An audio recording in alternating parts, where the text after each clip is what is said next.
والصلاة والسلام على خير خلق محمد وعلى آله وصحبه أجمعين. أما بعد. السلام عليكم ورحمة الله تعالى وبركاته. Birodarlar, shu derazalarni hammasini ochib qo'ysak, havo kirishiga bir yaxshi sharoit bo'ladi. Agar eshiklarni ochib qo'ysak, kun isib qoldi.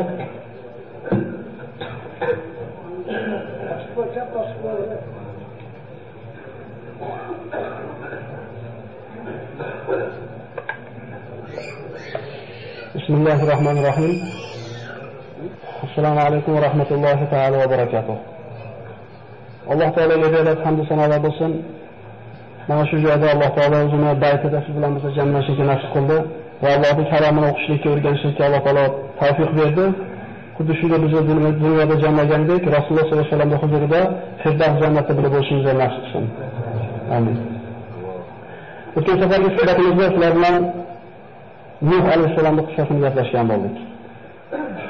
Nuh Alayhissalom qissasida mana u kishini qalbiga qanchalik shafqatli, qanchalik sabrli, qanchalik rahmli ekanligini ko'rdik. Nuh Alayhissalom o'zining qavmini iymonsizligidan Alloh taolo vahiy orqali nomus qilgandan keyingina da'vatni to'xtatdi. Ungacha ana shu 950 yil umr ko'rgan bo'lsa, undan ana shu qismini o'zini qavmini da'vat qilishlikka, umrini da'vatga sarflagan bo'ldi. Faqat Alloh taolo tomonidan shu kungacha iymon keltirgan ulardan boshqa hech kim qavmidan iymon keltirmaydi degan mazmunda oyat nozil bo'lgandan keyin o'zini qavmini duoibat qildi. Nuh alayhissalom qissasini oladigan xulosalarimizdan biri shuki, Alloh taolo yaxshi ko'rgan bandasini albatta boy qo'ymas ekan. Yoki albatta kambag'al qo'ymas ekan. Ya'ni insonlarning tushunchasidagi yaxshi hayot bu albatta to'kin sochin farovon hayot, yomon hayot bu ana shu qo'lini qisqa bo'lishligi, rizqini kalta bo'lishligi emas ekan. Alloh taolo yaxshi ko'rgan bandasiga avvalambor iymon degan ne'matni beradi. Chunki siz bilan biz, ya'ni insonlar o'rganib qolgan o'lchov shuki, Alloh qaysi bandani yaxshi ko'rgan bo'lsa, zuvalardan katta qilib uzib qo'yadi degan tushunchamiz bor. Agar insonning hayotini, insonning qadrini zuvalasi bilan o'lchaydigan bo'lsak, Allohga umuman osiy bo'lgan, balki kofir bo'lgan, Allohga shirk keltirgan odamlarning dunyoviy hayoti mo'minlardan ba'zilarga ko'p bo'layotganligini, afzal bo'layotganligini ko'ryapmiz. Demak, insonning qadri u dunyo matosi bilan o'lchanmas ekan. Insonning hayoti, insonning qadri Alloh taolo tomonidan bo'lgan ibodati, taqvosi bilan, iymoni bilan o'lchanadi. Inshaalloh bu yerda o'tirganlarda hammasining narxi baland. Chunki Alloh taolo la ilaha illalloh degan kalimani berdi va mana shu kalima asosida yashashlikka izn berdi. Birodarlar, qadriga yetaylik bu narsani. Chunki qavmlar o'tgan ekan, 950 yil payg'ambar ichida bo'lib turib, qo'shnisi 900 yil payg'ambar bo'lib turib, otasi 900 yil payg'ambar bo'lib turib, la ilaha illalloh degan kalimani hatto farzandiga bermagan ekan. Ya'ni bizdagi ne'matning qadrini Alloh taolo shunday bir balat qildi. Alloh taolo marhamat qiladi: "Va ista'azana robbukum la in shakartum la azidannakum." Agar men sizlarga bergan ne'matimni shukrni ado qilsanglar, men ne'matimni ziyoda qilib beraman. Davomida astagfirullah va la in kafartum inna azabi la shadid. Agar shu ne'matlarimni shukrni ado qilmasanglar, meni azobim qattiq bo'ladi marhamat qilgan. Alloh taolo shokir bandalardan qilsin. Mana bugungi qissa inshaalloh mana Nuh alayhissalomdan keyin yashab o'tgan Hud Alayhissalomning qissasi bo'ladi. Hud Alayhissalom. Alloh taolo yer yuzini suv bilan g'arq qilgandan keyin kemada Nuh Alayhissalom bilan qolganlarni yer yuzida davomiy yashashdi. Va aytdik, ana shu kemaga eng oz rivoyatlarda 10 ta odam Nuh Alayhissalom iymon keltirdi, ko'pida 80 ta odam deyiladi. Qaysinisi to'g'ri bo'lgan holida ham Alloh taolo faqat kemaga chiqqanlardan Nuh Alayhissalomning zurriyotini ko'payishligini iroda qildi. Alloh taolo Qur'onda marhamat qildi: "Va ja'alna zurriyatahum humul baqin." Faja'alna zurriyatahum humul baqin. Biz uning ana shu Nuhning zurriyatini boqiylardan qildik. Shuning uchun insoniyatning ikkinchi otasi Nuh Alayhissalom deb aytiladi. Nuh Alayhissalomning mana 3 o'g'li bo'lgan dedik: Som, Ham va Yafish. Mana bu qancha qismlarga bo'lganda arablar va Banu Isroil Som zurriyatidan va hokazo. Ana shu Somni, Nuh alayhissalomning 3 ta farzandidan bittasi bo'lgan Somni zurriyatidan Hud alayhissalom mana dunyoga keldi. Hud alayhissalomning bir shajarasiga qaraydigan bo'lsak, quyidagicha bo'ladi. Hud ibn Abdullah ibn Rabah ibn al-Jarud ibn al-Ad ibn Aws ibn Iram ibn Som ibn Nuh. Ya'ni Nuh alayhissalom Hud alayhissalomning 7-bobosi bo'lyapti. Ana bu insonlardan shu minglar 800-700 yil yashagani hisobga oladigan bo'lsak, o'rtada allaqancha vaqt o'tgan bo'ladi. Mana Nuh alayhissalomning qavmi Od qavmida mana Qur'onda zikr qilindi. Od qavmi mana yuqorida sajrasiga qaraydigan bo'lsak, Jarud ibn Od ibn Aws ibn Iram. Hud alayhissalomning qavmi Od qavmi ham deyiladi va Irom ham deyiladi. Irom zatul aymad deydi Alloh taolo. Od qavmi Ahqof degan joyda yashagan. Shuning uchun Qur'onda ana shunday bir sura kalimaning nomi Ahqof deb nomlanadi. Ahqof degan so'zning ma'nosi qumdan iborat tepali, ya'ni qum tepali degan ma'noda. Bu Od qavmi yashagan, maskan tutgan joy hozirgi kundagi Yamanda Ommon va Hadramat oralaridagi dengizga tutashgan joy, ya'ni Shihir deb nomlanadi. Astagfirullah va zikr axa adi iz anzara qawmahu bil ahqaf. Mana shu Qur'onda Od qavmining birodarini eslanglar, albatta o'zini qavmini ana shu ahqofda ogohlantirgan edi. Od qavmi. Astagfirullah alam tara kayfa fa'ala rabbuka bi'ad irama zatil imad allati lam yukhlaq mithluha fil bilad deydi Alloh taolo. Ya'ni ulardek qavm qaytib yaralmadi deydi. Tarixda yashayotgan qavmlar ichida Od qavmiga o'xshaganini Alloh taolo qaytib yaratmadi deb aytadi. Ularda nimasi boshqalardan oshiqcha deydi. Nimasi bilan bu boshqalarga o'xshamadi. Od qavmi uy qurishlikda, sanoatda nihoyatda mohir bo'lishgan. Ularning o'zi yashaydigan joylari chodirlarida dengizda bo'lib yashaganligi uchun chodirda yashashar edi, lekin quvvat ko'pligidan, pulni ko'pligidan, bekorchilikning ko'pligidan tog'lar ustiga qasrlar qurishar edi. Ya'ni o'zi sohilda bo'lib yashashligiga qaramasdan, bu insonda pul yonga ketganligi, haddidan oshganligiga bir ishora. Ya'ni ba'zi bo'ladi-ku, biroq terisiga sig'may qo'yganligini ko'ramiz. Ya gapirayotgan gapidan yoki bosayotgan qadamidan haddidan oshayotganligi ko'rinadi. Bu ana shu haligi semizlikni qo'l ko'tarib deymiz-ku. Bu qavm ana shu semizlikni ko'tara olmay qolgan. Agar soddaroq aytadigan bo'lsak. Od qavmi sanoatda, ana shu ishlab chiqarishlikda, uy qurishligida taraqqiyotga erishgan qavmdir. Hattoki Od qavmini yetgan darajasini ba'zi bir rivoyatlarda bir mubolag'a endi albatta bu ko'chalaridagi g'ishlari bittasi kumush, bittasi oltin bo'lgan degan rivoyatlar ham bor ekan. Allohu a'lam. Ya'ni hozirgi kundagi 2 metrda pastda bo'lgan odamlarning g'ishini taxminan raqamini bilamiz. Endi shu bir 50 metr yoki 60 metr bo'lgan odamning g'ishini tasavvur qilaylik, shuni oltindan bo'lishini va butun mahallaning g'ishi kumush yoki oltindan bo'lgan faraz qilaylik. Alloh taolo jamiki ne'matlarni Od qavmiga in'om qiladi. Lekin Od qavmi shukr qilishganida Allohga osilik qiladi. Shahar ko'chalari nihoyatda keng bo'lgan. Allati lam yukhlaq mithluha fil bilad deyapti Alloh taolo.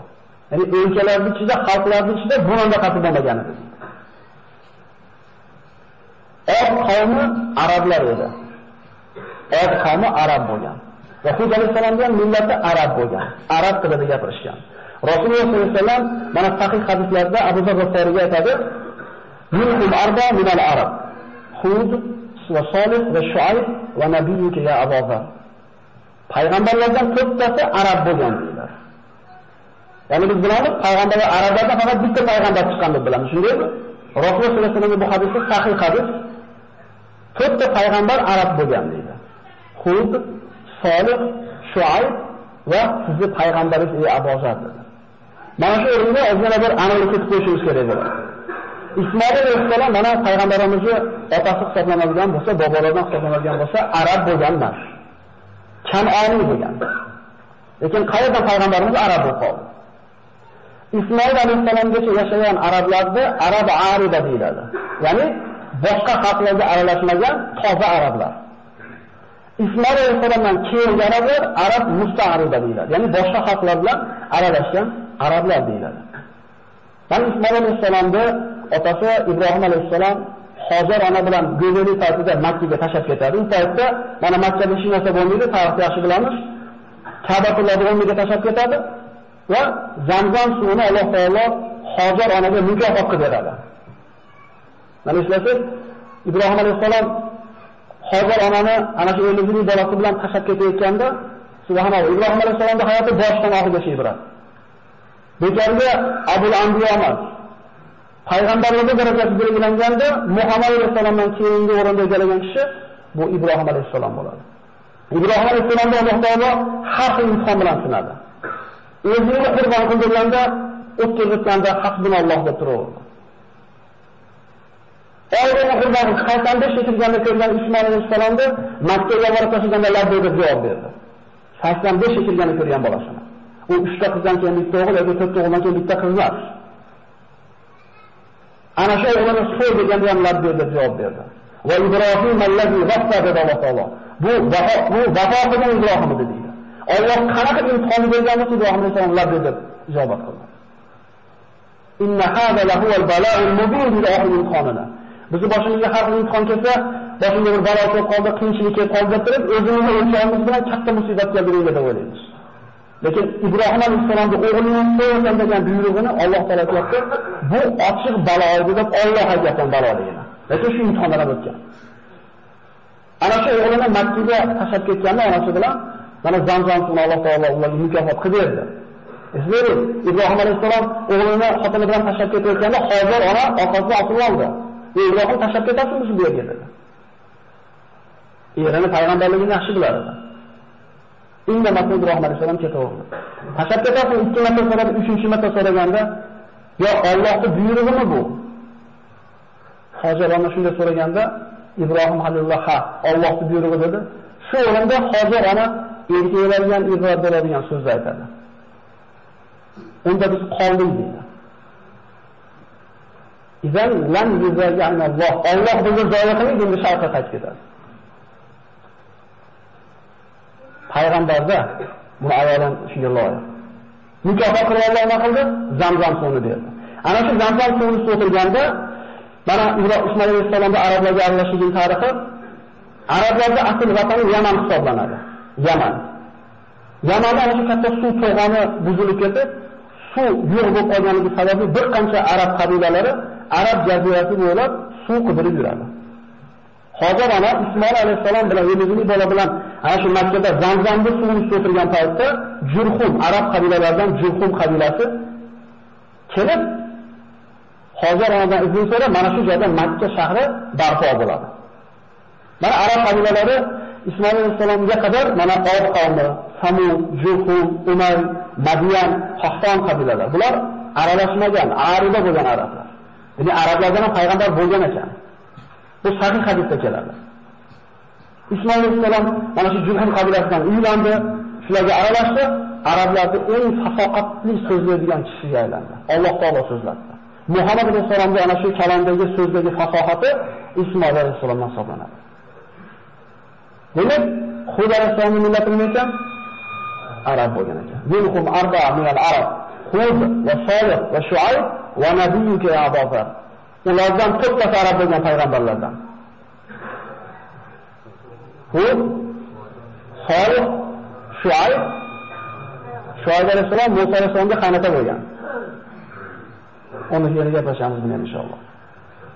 To'g'ridan keyin insoniyat mana kemana to'xtagan joyi Turkiyaning shimol janubida Shom tomonda ko'paydi. Shu joydan Arab jazirasiga, Falastinga va boshqa joylarga yoyildi.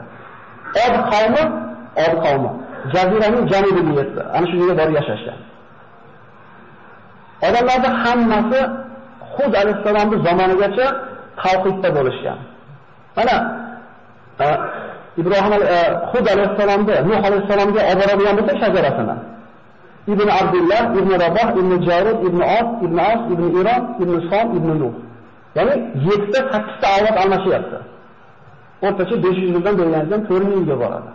4000 yil odamlar nimada bo'lgan? Tavhidda bo'lgan. Alloh taolo payg'ambarni qachon yuborgan? Zino ko'payganini yubormagan ekan. Aroq ko'payganini yubormagan ekan. Shirk ko'payganini yuboradi. Chunki bu gunohlar gunoh kabira shubhasiz, lekin Alloh xohlasa kechiradigan gunoh. Bir odamning benamoz bo'lishligi og'ir gunoh. Bir odamga harom tijorat qilayotganligi og'ir gunoh. Lekin shirk emas.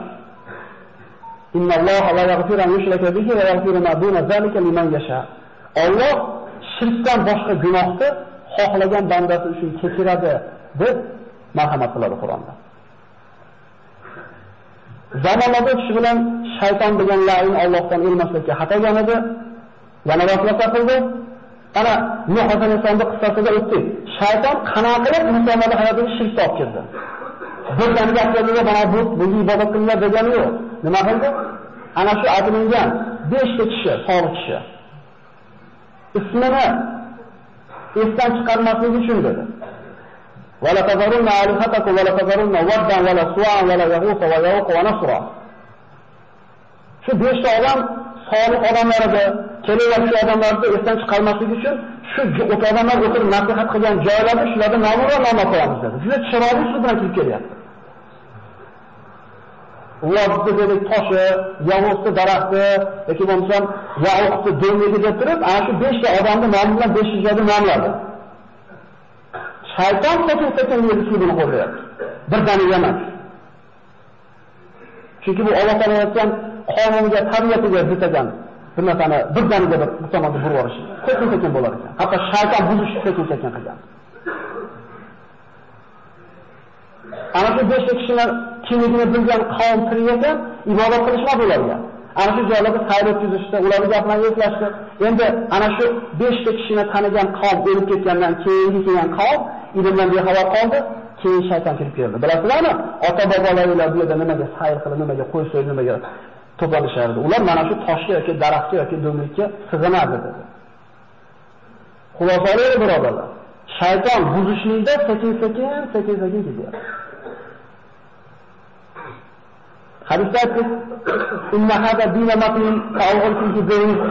Bu din dedi Rasululloh sollallohu alayhi vasallam. Sahih hadis. Mustahkam og'ir din. Sekinlik bilan kirib keldilar bunga deydi. Innal munbatta ma ardan qata va la zahran abqa. Zero oqda tinimsiz shoptirayotgan chavandoz tezroq yetyapti, na manziliga yetadi, na oqda qoladi. Musulmonchilik asta-sekin. Eskilarimiz oyat hadisdan xabari bo'lmagan bo'lsa, mana shu oyat hadisdan olingan xulosalarni tushungan ekan shekilli-da. Shuning uchun asta-sekin deb qo'yishgan ekan. Bizni ham hozir ikkita narsani o'rgan vaqtida kattalarga gapirmay qo'yganmiz, yoshlar.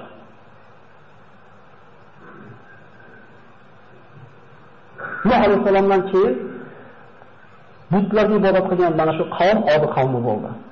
Alloh taolo bu Od qavmiga ana shunchalik bir taraqqiyotdan tashqari ulkan jismlarni bergan edi. Bo'ylari uzun bo'lgan, badanlari oq bo'lgan, baquvvat bo'lgan.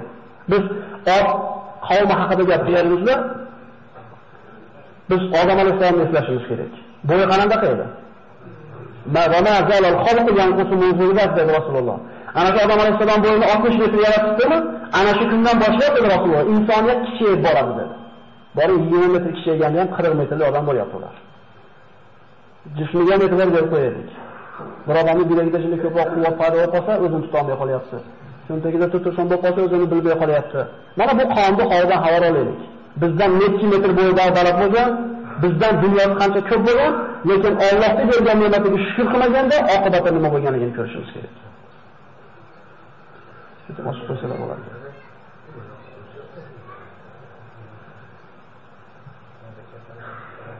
Haliga soqotganlar bo'lsa, o'tirib qo'yadi. Sabab naqa havo yetmay qolyapti.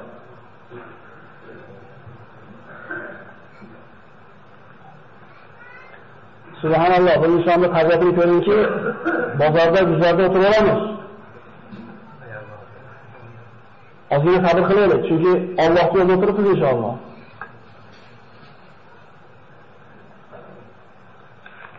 Alloh taolo Qur'onda Od qavmini Hud Alayhissalom ogohlantirganligini zikr qiladi. Astagfirullah. Va zikru iz ja'alakum khulafa'a min ba'di qawmi Nuh va zadakum fil khalqi basta. Va zikru ala'a Allohi la'allakum tuflihun. Bu Hud Alayhissalom o'zining qavmiga aytadi. Eslanglar, Alloh sizlarni Od qavmini, Nuh qavmidan keyin, Nuhdan keyin yer yuziga hukmron qilgan edi. va sizlarni jismiylarni katta qilgan, sizlarni baquvvat qilgan edi. Allohning ne'matlarini eslamaysizlarmi? Shoyat najot topsanglar, shoyat omon qolsanglar. Od qavmi ana shu davrdagi odamlar ustidan hukmron qavm bo'lgan. Ularning taraqqiyotini yetganligini Alloh taolo mana Hud Alayhissalom tili bilan tasvirlaydi. Atabununa bi kulli ri'in ayatan ta'basun va tattakhiduna masaniya la'allakum takhludun. Har bitta dengizga, har bitta baland joyga bekarchilikdan bir oyat qoldirasizlarmi? Ya'ni qurarasizlarmi kerak bo'lmagan uylarni? Va masoniyalarda orasizlar, xuddi o'lmaydigandaqa. Masoniya deganda bu ishlab chiqarish korxonasida ham shunga ham ta'sir qilingan ekan va fandan ham ta'sir qilingan ekan, tarix qilingan ekan bunga. Abu Dardo roziyallohu anhu Hindga vali bo'lib kelganda mana shu nasihatni qiladi-da. Uyalaysizlarmi deydi. Ilm ko'tarilib ketyapti, olqolmaysizlar deydi. Bu sahobalar bu davrda shu nasihat qilyapti. Sizlardan burungilar sizlardan ko'proq to'plagan edi. Sizlardan ko'proq narsani orzu qilishgan edi. Sizlardan ko'proq qurgan edi. Lekin orzulari g'ururga aylandi, to'plaganlari ziyonga aylandi, qurgan uylari o'zlariga qabrga aylandi deydi. Haqiqiy davlatda ulamolar 3 ga bo'lar ekan. 3 ta davlat bordir ekan. Boylik. Rasmiy boylik kerak bo'ladigan bo'lsa, hayotdagi boylik ekan, o'lim oldagi boylik ekan va qiyomatdagi boylik ekan. Mana bu qonunga o'tganiga qancha yil o'tganligini Alloh biladi. Lekin biz Alloh Qur'onda zikr qilganiga shu eslayapmiz. Agar Alloh zikr qilmaganda bularning borligini bilmasa deyam. U puli bilan, u quvvati borligi bilan bir ishlamayaptilar. Hayotdagi boylik ulamolar aytadi. Allohning toati bilan yashagan odam haqiqiy boy odam. Uni samarasi, o'layotgandagi boyligi la ilaha illalloh bilan o'lishligi. Va mana shu ikkalaning samarasi qiyomatda nomi va amalini o'ng qo'ldan olishligi. Alloh taolo shuni nasib qilgan bo'lsa.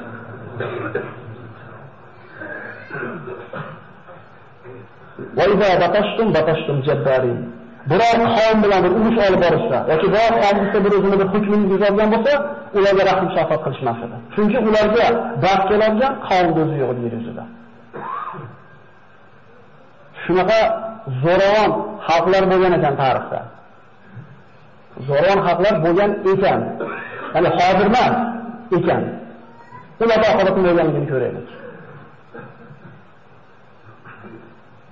Fattaqullaha va ati'un wattaqullazi amaddakum bima ta'malun amaddakum bi an'amin va banin va jannatin va uyun.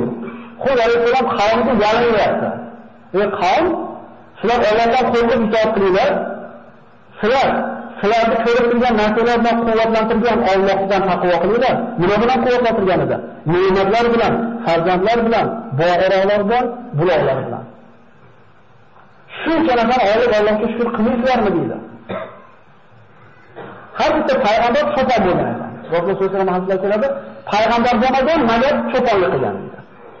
Hikmat shuki, qo'y boqqan odamda umuman ana shu jonivor bilan muomala qilgan odamda rahm shafqat degan sifat foydalanar ekan. Qo'y boqqanga o'tib ketmaysiz, og'izni qiynalmaysiz, tashlab ketmaysiz, rahm shafqati bor odam payg'ambar qolaydi. Payg'ambarlarga cho'pon bo'lishning hikmati deb ulamolar. Ana shu maxluqotlarga keyincha rahm shafqat qilishlik kerak bu payg'ambarlar.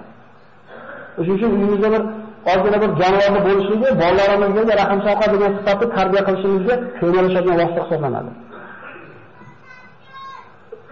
Ne'mat, taraqqiyotda barcha sabablar ularga berilgan edi.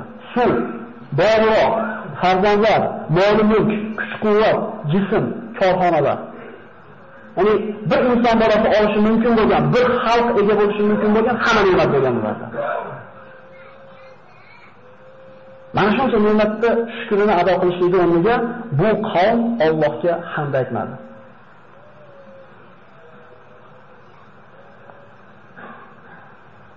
Bizga berilgan narsa shu bergan narsani in'om qilgan zotdan to'sib qo'ymaslik kerak.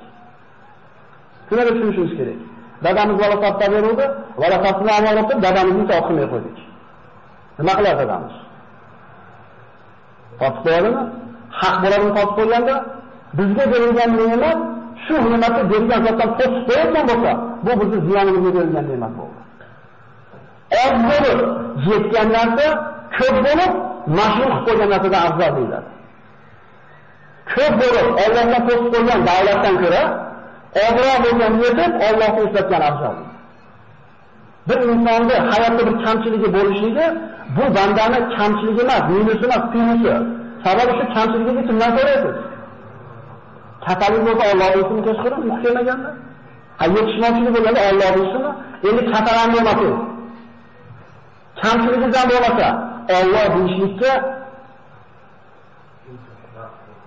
hozir bo'lyapti nazaringizda. Alhamdulillah.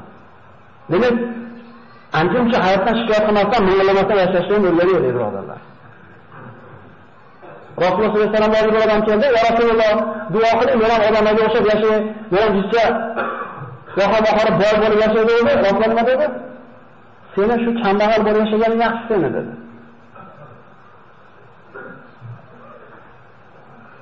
Chunki boyib ketsa ko'tara olmasligi mumkin. Ya Rasululloh duo qiling, duo qildi. Nima bo'ldi? Rasulullohning duosi ijobat bo'ladi. Qo'y ko'payib ketdi. Nima bo'ldi? Shaharga sig'may ketdi. Barakat bu Rasululloh duosi. Nima bo'ldi? Zakatga Rasululloh odam jo'natganda zakatni ham bermay qo'ydi. Ko'tara olmay qoldi. Shu odamga kambag'al bo'lgan yaxshimidi yoki boyib ketgan yaxshi bo'ldimi? Hatto Rasululloh sollallohu alayhi vasallamdan keyin Hazrat Abu Bakr va Umarlar ham Rasululloh olmagan zakatni olmaymiz deb zakatini asli ham olmagan. Savol, qani shu odam? Hozir. Qani shu qo'ylari? Va sabr qilib rozi bo'lib yashagan dedi odam ham qani? Ibrat olaylik. Demak, insonning qaysi hayoti holati yaxshi? Hamma zo'r bo'lgan yaxshimi yoki kamchiligi bo'lgan yaxshimi degan savol bo'lsa, javob shunaqa ekanki, Alloh ko'rsatgan bo'lsa, sizga kambag'alligingiz yaxshi. Yo'q, agar sizni qo'lingizda bir davlat bo'lishiga Alloh eslatib, kambag'allik Allohdan to'sib qo'ysa, shun bo'lishi yaxshi. Hadis qilishga keladi. Bandalarim bor deydi Alloh. Sog'likdan eslaydi, kasallikdan eslamay qo'yadi. Emasmi? Bandalarim bor, boylikdan meni eslaydi, kambag'allikdan eslaydi. Va aksi. Biz birovimiz, ana shu to'plamada qatnashimiz. Lekin bitta narsani aniq bilamizki, Allohga qo'yapmizmi shukurimizda. Besh namoz ibodatda turibmizmi? Haromdan qilyapmizmi? degan eng shirin hayot ekan. Lekin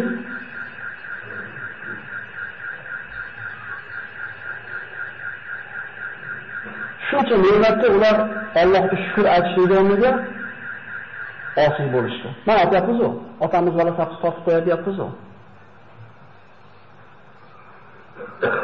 Astagfirullah. Fa amma 'adun fastakbaru fil ardi bighayri al-haqq wa qalu man ashadda minna quwwa. Shu darajaga yetdiki, ularning peshonasiga biror chiqa olmay qoldi. Ularga ro'parasida daftar olmay qoldi. Dunyoda shunaqa ko'payib ketdiki, qustirib ketishi aytdiki, kim bizdan quvvat ko'proq? Alloh taoladan bu nima bo'ldi bu? Alloh taolaga chaqiruvmi bu? Kimi quvvati bizdan ko'ra ko'proq deydi. Hali ana qo'raman, mana qo'raman dunyoda bor-ku. Va sen bitta bir qoplam suvni Alloh bermasa o'zing icha olmaysan. Uxlaganingdan keyin uyg'ona olmaysan Alloh bermasa. Sen shu bir zaif bandasan. Lekin da'vo qilasan.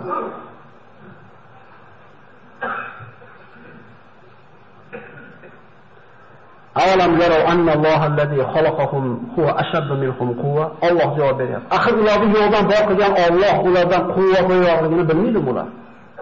Har bitta odamda u ilmdor bo'lsin, xoh u boy bo'lsin, xoh u polvon bo'lsin, amaldor bo'lsin, undan ko'ra balandroq bir zot borligi esdan chiqib qolsa, uni tug'yonga ketar ekan. Albatta nima bo'lish kerak ekan? Patolog bo'lish kerak ekan ustida. Ustida o'zidan ko'ra ulug'roq bir zotni ko'rish kerak ekan inson. Pastdagilar chapga chalaverganda, u to'ydagilar oyog'idan suzib ketib qoladi. Fir'avn qilgan o'zini qavmi hisoblanadi birodarlar. Chunki nima desa xuddi deyishgan, nima desa xuddi oxirida dedi, ana robbukumul a'la. Men sizlarga oliy xudoylarman, ilohiylarman deb oldi. O'sha uchun bir akamiz boyroq yoki bir otamiz haddidan oshib tug'ilgan ekan bo'lsa, ana shu farzandlari, ukalari nima qilayotgan bo'ladi unga? G'o'zatay tashlayotgan bo'ladi tandiriga.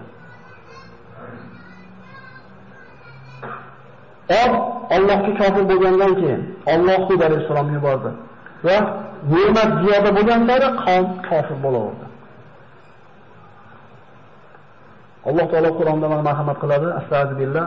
Va ila adin akhahum huda qala ya qawmi abudulloha ma lakum min ilahin g'ayruh. Od qavmiga o'zini birodari Hudni yubordik. U aytdi: "Ey qavm, Allohga ibodat qilinglar. Sizlar uchun undan boshqa iloh yo'q. Afala tattaqun. Qo'rqmaysizlarmi Allohdan?"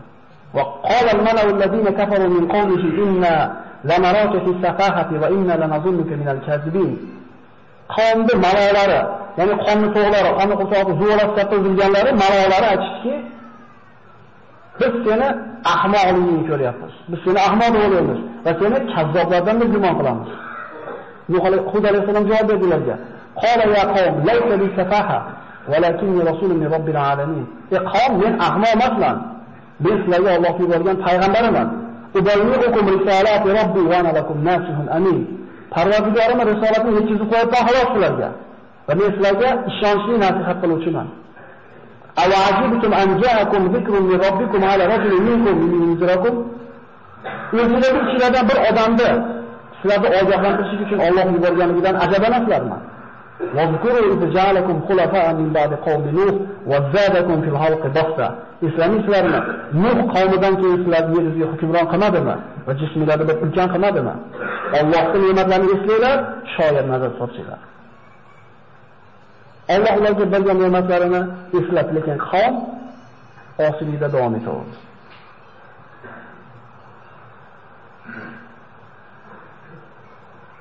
وَإِلَى عَادٍ أَخَاهُمْ هُودًا قَالَ يَا قَوْمِ اعْبُدُوا اللَّهَ مَا لَكُم مِّن إِلَٰهٍ غَيْرُهُ إِنْ أَنتُمْ إِلَّا مُفْتَرُونَ يَا قَوْمِ لَا أَسْأَلُكُمْ عَلَيْهِ أَجْرًا إِنْ أَجْرِيَ إِلَّا عَلَى الَّذِي فَطَرَنِي أَفَلَا تَعْقِلُونَ. Ey qavm, bu qilayotgan ishim uchun sizlardan mukofot so'rayotganim yo'q. Mening mukofotim meni yo'qdan bor qilgan Robbil alaminning zimmasida. Axir aql yuzmaysizlarmi? Ya'ni meni bu gapirgan gapimdan menga foyda bo'lsa, sizlardan haq so'ramasmidim? Mukofotni Allohdan kutyapman-ku, xolisman deyapti bu yerda. Davomiga quloq solamiz. Va ya qawmi istaghfiru robbakum thumma tubu ilayhi yursilis samaa alaykum midrara va yazidkum quwwatan ila quwwatikum ala tatawallaw mujrimin. Sadaqallohul azim. Ey qavm, sizlar Allohga istig'for aytib, so'ngra unga tavba qilinglar-da, ustingizlarga yomg'irni bulutni jo'natadi va quvvatingizga quvvat qo'shadi. Shu yerga e'tibor beraylik. Biz quvvatni ovqatdan istaymiz, biz quvvatni doridan istaymiz, biz quvvatni uyqudan istaymiz. Shunday emasmi? Biz uchun quvvatni boshqa manbasi yo'q. Yedish yurganda yurish xohlaymiz. Chunki ko'proq yaxshiroq ishlaysan. Ko'proq baquvvat bo'lasan. Alloh taolo o'rgatyapti quvvatni manbasi qadaligini.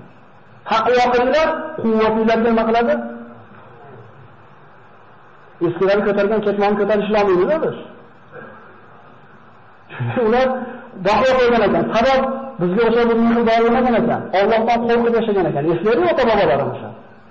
Allohga bergan joyga rozi bo'lgan ular. Birovga dardini aytmagan aytgan shikoyat qilib. Ibodatni beshar qilgan, ana shu dinga qattiq siqilgan dardan ibodat qilgan, nima qo'yadi? Ro'zada bir yegan ish narsa yo'q, ketmonni arada sudini deyapti, og'zini ochib qo'yib ketavergan deydi. Aqling bovar qilmaydi. Bizning aqlimiz bovar qilmaydi. Alloh deyapti, ular nimaga baquvvat bo'lganligini. Nima sabab bo'lyapti? Hozirgi yoshlar avvalgilarda emas. Hozirgilar zaif, avvalgilar o'zi insonni kichikaytirish haq ekan. Endi Allohdan uzoqlashdan ko'ra Allohdan quvvati. Ali roziyallohu anhu ana shu qasrni qalqon ibnatin davrni sug'urib qalqon qo'ygan bo'lsa hayron bo'lmaslik kerak ekan. Chunki ularda hayot taqvo bo'lganda.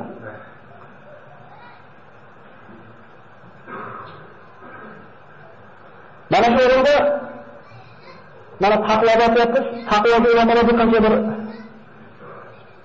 ta'riflar berishganda shuna bittasini ko'rib chiqamiz inshaalloh.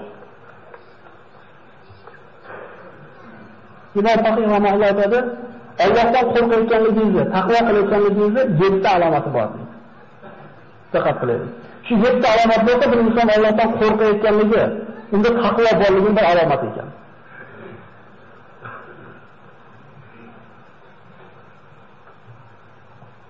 Birinchisi, insonning tilida bilinadi taqvo. Tilini kizdan, g'iybatdan, oshshi so'zlardan tiyayotgan bo'lsa, tilini Allohning zikri bilan ovora qilayotgan bo'lsa, taqvoning 7dan biri bo'lyapti bu. Tilni tiygan bo'lsa. Ikkinchisi, qornini saqlagan bo'lsa, harom narsadan. Bu taqvoning 7dan yana bir qismi bo'lyapti. Gapirayotgan gapingizni o'ylab gapirayotgan bo'lsangiz, yeyotgan narsadan kuyda yeyotgan bo'lsangiz. Uchinchisi, ko'zingizni Allohning harom qilgan narsadan tiyayotgan bo'lsangiz. Bu taqvoning 7dan biri bo'lyapti. To'rtinchisi, qo'lini ishida Allohdan qo'rqadigan bo'lsa, haromga uzatmasdan halolga uzatayotgan bo'lsa. Ehtimol bu o'tirganlarda 7 oyam bordir. Shu yerda gumon qilamiz. Ehtimol ba'zisi bor, ba'zisi yo'q. Agar yo'q bo'lsa, harakat qilaylik bor qilishga. Namoz o'qigandan keyin tilingiz og'zini elanib qoladi qing'ir qilish gaplardan. Bu ana Alloh taologa bergan mehribonlik hisoblanadi. Ancha-muncha narsani o'ylab qoldingiz.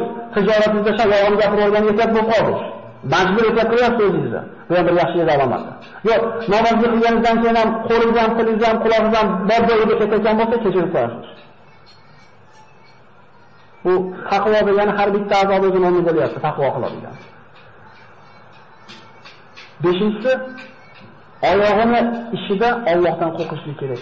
Harom bo'lgan joyga bu oyoq nima qilsin kerak? Bilmaslik kerak. Aslida ayyamma nahtimu ala afwahi va tukallimna bi afwajikum bima kanu yaksibun. Bu qiyomat kunida og'izlarga muhr urib, oyoq qo'llarini gapirtirib qo'yamiz deb Alloh taolo. Insonni bir gunoh qilganligiga guvoh kerak ekan. O'zini oyog'i, qo'li guvohlik beradi. Shu qo'l, shu oyoqni qilganimiz gunohdir. Va oltinchisi, qalbini ishida Allohdan qo'rqishlik kerak. Qalbidagi bo'lgan gunohlar, adovat, jinoyat, kudurat, hasad musulmon birodarlarga nisbatan mana shu narsadan chiqarishlik bilan bo'ladi. Va yettinchisi, qilayotgan ibodatidan taqvo bo'lish kerak. Ibodatida qanaqa taqvo bo'lish? Ibodat o'zi taqvo emasmi? Ibodatidagi taqvosi qabul bo'larmikin degan xavotir bo'lishligi. Ya'ni shu qilayotgan ibodatimda riyo, shirk aralashib qolmayaptimi degan g'amda bo'lishligi. Biz namoz o'qib qo'ydik, bo'ldi, Allohga. Nima deymiz? Xudo shu qarzingizdan qutulib oldik deymiz, Xitoyda o'qib oldik. Bu Alloh biladi. Hali qabul qildimikin? Endi nima qoldi deymiz? Allohni qabul qilish qoldi deymiz. Qo'limizdan kelgancha qildik. Buni yettinchisi, ana shu qilayotgan ibodatimizda shirk aralashib qolmagan uchun Alloh qabul qildimi degan qo'rquvda bo'lishi insonning tamomiy taqvoda bo'lishiga belgisi. Bu harom emas, savob ishda shunday tekshirilyapti. Birinchisi tilini, ikkinchisi qornini, uchinchisi ko'zini, qo'lini, oyog'ini, qalbini va qilgan amalini ustida taqvo qilishlik ana shu Alloh taolo aytgan taqvo hisoblanadi. Val oxiratu inda robbika lil muttaqin. Oxirat Allohning huzurida kim uchun tayyorlangan? Taqvodorlar uchun. Inna ma taqabbalallohu minal muttaqin. Alloh faqat taqvodorlardan qabul qilaman degan amalda. Esimizdan chiqmadi, namoz o'qigan uchun nima deyapti? Taqvo qilgan uchun deyapti.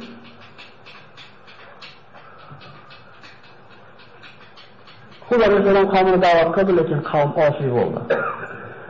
Vaqtki seni bizni olihalarimizni so'kkanligi uchun ba'zi olihalarimiz seni yomonligi bilan qo'lini tegizib qo'yibdi. Shunda Hud Alayhissalom aytdi, guvoh bo'linglar. Va men ham guvohman, Alloh guvoh, men sizlarga qilayotgan shirklardan pokman dedi. وقال الملأ من قومه الذين كفروا وكذبوا بلقاء الآخرة أترفناهم في الحياة الدنيا ما هذا إلا بشر مثلكم يأكل مما تأكلون منه ويشرب مما تشربون. O'zini qavmini, malolari, shunday kishilarga kofir bo'lishudi, osiy bo'lishudi, yolg'onchi qilishudi oxirat kunida. Kimni bo'lib? Hayotda dunyoda atrofnahum deyapti. Ne'matlantirib qo'ygandik ular deydi. Qonni qursog'ini to'g'ri qilib qo'ygandik. Bu xuddi bizga o'xshagan odam. Bizga aytgan narsani yeyapti, bizga chekkan narsani yeyapti. Agar mana shuni itoat qiladigan bo'lsalar, agar sizlar ziyonkor bo'lasizlar. Axir u sizlar o'lib turpo bo'lib ketganingizdan keyin qayta tirilasizlar deb va'da qilyaptimi? Hayhata limat wa'dum. Oho, uzoq bu narsaga hali. Faqat mana shu hayotimizdan boshqa hayot yo'q. O'lamiz va tirilamiz, qayta biz tirilmaymiz. O'lamiz, yashaymiz, qayta hayot bo'lmaydi bu yerda. Oxiri Hud Alayhissalom deyotgan gapning oxirgi shu bo'ldiki, qalu sawa'un alayna aw asta an nantakum min al-wa'izin. Da'vat bir odam menga bu gapning kerak emas, meni tinch qo'y demaguncha bir odamga nasihat qilinaveradi. Qachonki shu gapni gapirgandan keyin bu odamdan soqit qilinadi. Endi bu degani o'shaga bo'yicha taqorish kerak ekan degani emas. Zeriklish emas maqsad. Maqsad shu odamni to'g'ri yo'lga olib kelish bo'lsa, Alloh taolo aytgandek, "Ud'u ila sabili robbika bil hikmati wal mau'izatil hasana." Parvardigoringiz diniga hikmat bilan deyapti va chiroyli mau'iza bilan da'vat qiling. Alloh da'vatni qanaqa qilishini o'rgatyapti. Shart boribdi, sen namoz o'qimasang, sen uni xato. Sen namoz o'qimasang, sen hajingga barakatingga ro'zingga qabul bo'lmaydi deb bo'lmas ekan. Chunki haj alohida ibodat, ro'za alohida ibodat, namoz alohida ibodat. Chunki hikmat bilan deyapti Alloh taolo, birodarlar, shunga e'tibor beraylik. Hikmat bilan. Qatib qolgan mavzuni edishlik oson bo'lmaydi. Unga vaqt kerak bo'ladi, sabr kerak bo'ladi, hikmat kerak bo'ladi. Ras maqsad shu mavzuni edish bo'ladigan bo'lsa, nima kerak? Sindirib yorib osonroq undan ko'ra. Sindirib qo'ymaydi. Qavm aytdi, "Ey Hud, sen bizga nasihat qilasanmi, qilmaysanmi? Biz senga itoat qilmaymiz. Bu Allohdan qolib kelgan gap, biz hech qachon azoblanmaymiz" dedi. O'zini qavmidan noumid bo'ldi. Shunda Hud Alayhissalom duo qildi. Qala robbi surni bima kazzabun qala anna qalil la yusbihunna nadimin. Aytdi Hud, Parvardigoro, menga ular yolg'onchi qilganligi sababli, meni yolg'onchi qilganligi uchun menga o'zi yordam ber dedi. Payg'ambarlarning duosi ijobat. Har bitta payg'ambardan shu ijobat bo'lgan duosi bo'lgan. Nuh alayhissalom nima qildi? Shu yordam Muhammad o'zi yordam berdi. Allohga qo'ydim dedi. Alloh taolo aytdi, "Amma qalil." Ozgina muhlat bor, nadomat chekuvchilardan bo'lib qoladi. Ot qavmini Alloh taolo bu ulug' payg'ambarini yolg'onchi qilgan uchun qanday azobladi? Tarixda misli ko'rilmagan shamol bilan azobladi. "Vala ya'lam junuda robbika illa hu." Alloh taolo marhamat qiladi. Robbini qanaqa qo'shini borligini faqat o'zi biladi. Shunday emasmi? Biz ichayotgan shu bir jonimizga rohat bo'lgan suv biz uchun ajal bo'lishi mumkinmi? Biz uchun joy yumshoq bo'lib ko'zimizga chiroyli ziynat bo'lib ko'ringan mashinamiz bizga dushman bo'lishi mumkinmi? Bizni qiynalashdan ustida olib yurgan yer qiynalashdan olib ketyapti akalar.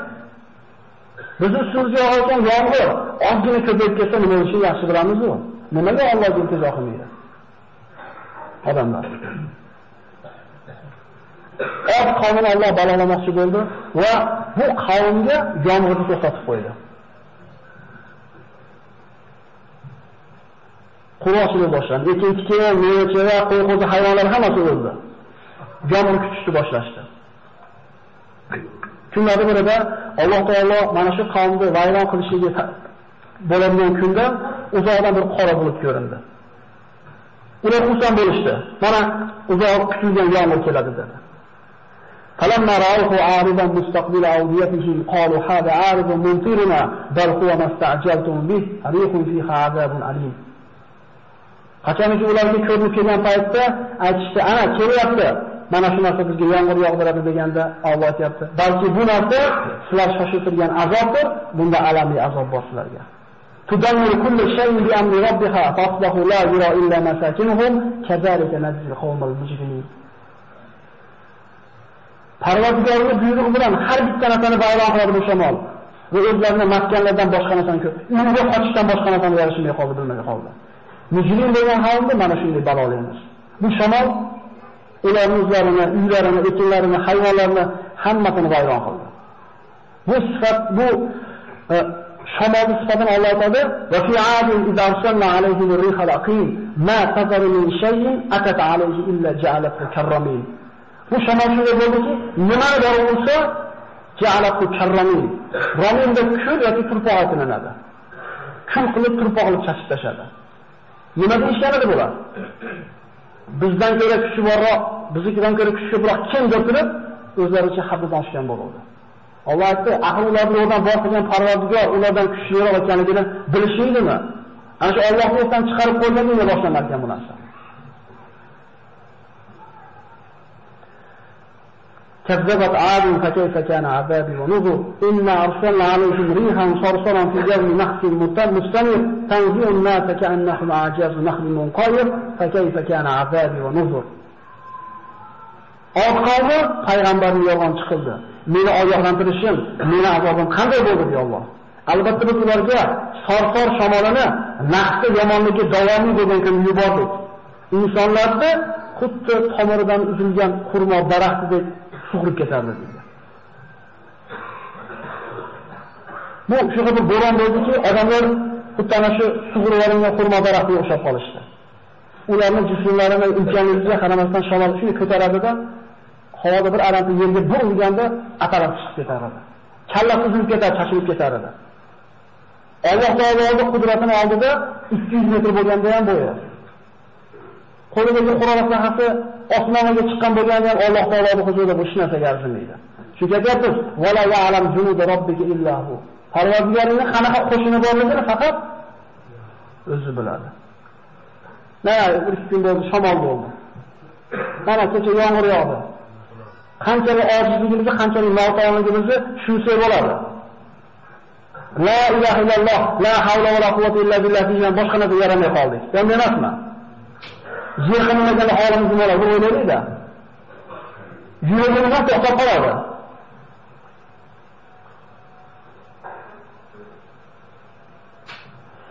وأما عاد فأهلكوا بريح صرصر عاتية سخرها عليهم 7 ليال و8 أيام حصوما فترى القوم فيها صرعى كأنهم أعجاز نخل خاوية فهل ترى لهم من باقية.